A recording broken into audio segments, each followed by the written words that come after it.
Frères et sœurs, la paix soit avec vous.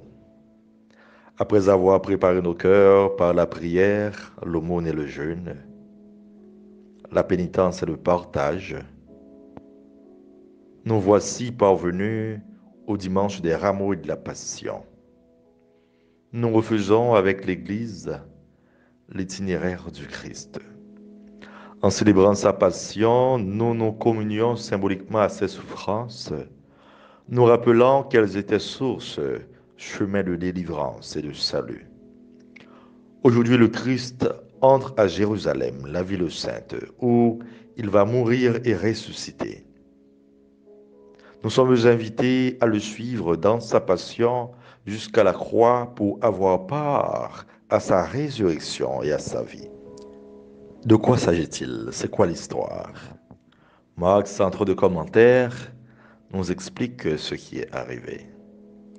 Jésus, signe et porteur d'une alliance nouvelle, dérange par les gestes qu'il pose et surtout par son message.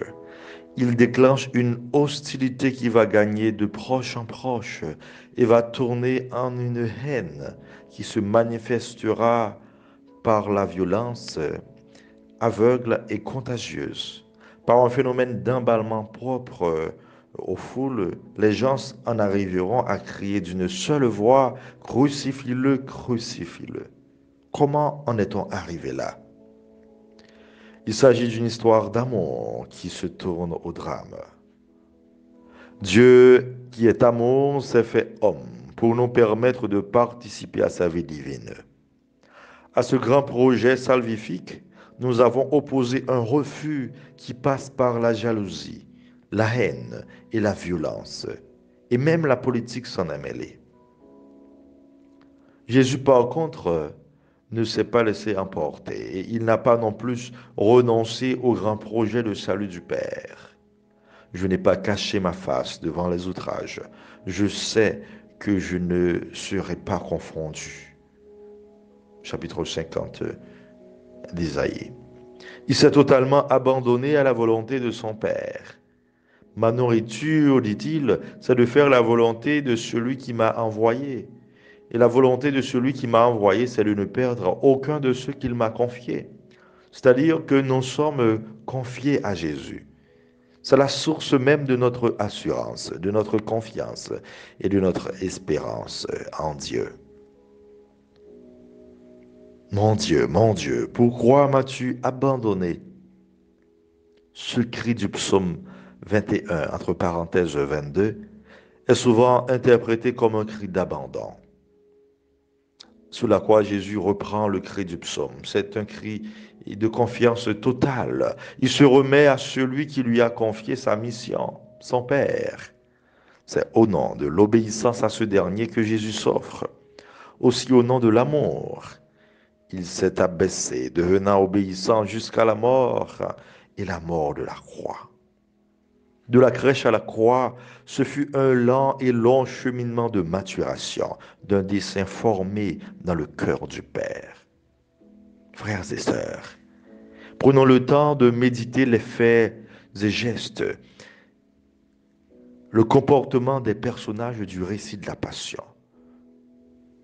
Ils nous parlent, nous invitent à une foi active et nous invitent à élever la dimension de notre amour. L'institution de l'Eucharistie, la bénédiction et le partage du pain et du vin préfigurent le corps brisé et le sang versé du Christ. C'est le mémorial que nous célébrons le jeudi saint. En rompant le pain, en offrant la coupe, c'est le signe de l'alliance éternelle et c'est par ce sacrifice de son corps et de son sang, ce sacrifice d'amour, que nous sommes sauvés. L'orgueil de Pierre. Jésus leur dit, vous allez tous être exposés à tomber. Et à Pierre de répondre, même si tous viennent à tomber, moi je ne tomberai pas. Frères et sœurs, personne n'est à l'abri. On est tous exposés au mal, au péché, au reniement. Nous avons tous besoin de la grâce de Dieu pour y échapper. Le jardin de Gethsémani, un lieu d'abandon dans la prière, un lieu de décision. Nous avons tous ce jardin dans nos vies lorsque nous sommes en face de notre destin. C'est cette situation nous mettant en face de notre réalité, avec sa beauté, sa laideur. Le geste de Judas, il marque la trahison. Celui qui est plus proche de vous est le premier à pouvoir vous trahir.